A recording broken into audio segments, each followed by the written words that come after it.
સિંધી સમાજે અમિત બઘેલ વિરુદ્ધ વિરોધ પ્રદર્શન કરી જિલ્લા કલેક્ટરને આવેદનપત્ર આપેલ સખત કાર્યવાહીની માંગ કરી હતી।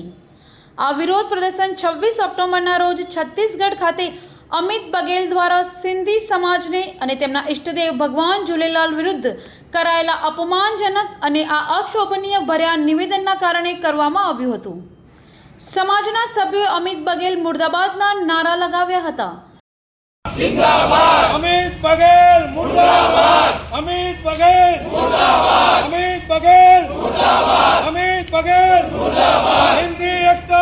તેમણે અમિત બઘેલના ફોટાવાળા બેનર ઉપર ચંપલ વડે માર મારીને પોતાનો વિરોધ વ્યક્ત કર્યો હતો।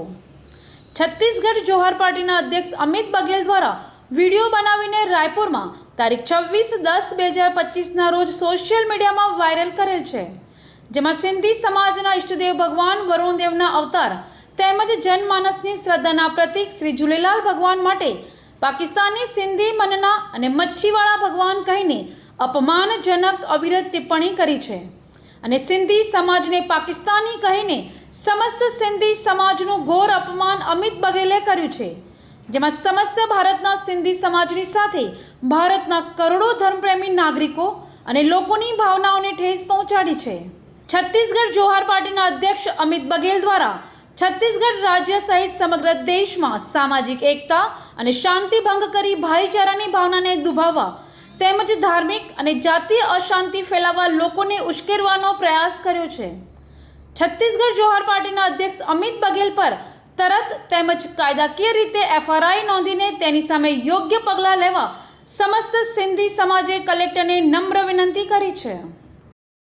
अमित बघेल नामना कोई नेताए सिंधी समाजना इष्टदेव झूलेलाल भगवान विषे असभ्य शब्दों बोलीने अने सिंधी समाजने पण खूब ज निंदा अने खराब शब्दों बोल्या छे।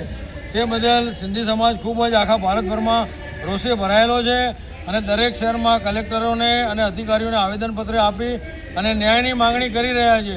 तो आज पाटण सिंधी जनरल पंचायत द्वारा पण आज पाटण कलेक्टर साहेब ने एक आवेदनपत्र आपीने न्यायनी मांगणी करवामां आवी छे कि आ अमित बघेल नामना व्यक्ति ने सख्त में सख्त सजा थवी जोईए अने एनी उपर फरियाद दाखल थवी जोईए।